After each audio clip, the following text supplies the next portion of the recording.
à Toulouse une institution depuis 1870. Et c'est un journal qui a quand même toujours eu le souci de s'ouvrir sur le monde. En le voyant, je pense à René Moriès, qui a été lui-même un très grand journaliste, reporter, qui a parcouru le monde et qui n'a pas hésité à aller au point chaud en Amérique latine et en Afrique. Et on pourrait même remonter encore plus loin à l'un des fondateurs de la dépêche telle que nous la trouvons actuellement, Albert Sarraut, qui a été d'abord, dans son jeune temps, il avait 20 ans, il a parcouru certains pays qui étaient agités par des tensions, et puis il a été aussi, en tant que gouverneur de l'Indochine et puis ministre des colonies à plusieurs reprises, comment dirais-je, un colonisateur. Enfin là,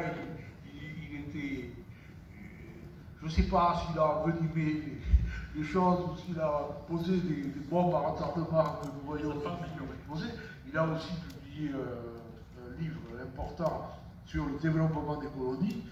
qui, si on l'avait suivi, peut-être la France aurait eu une autre image que celle de prédation et de prédation, de difficultés qui aujourd'hui s'exercent contre la France, à l'Afrique même, et qui se prennent parfois par la violence avec laquelle elle se déploie. Alors Pierre a bien insisté sur le fait qu'il ne voulait pas présenter une communication académique et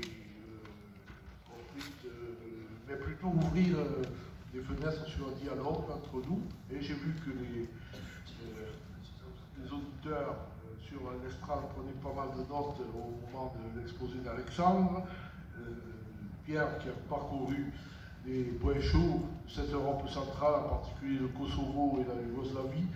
est à même de répondre, mais il a été aussi au Proche-Orient, dans plusieurs États, il a été aussi en Amérique et en Afrique, donc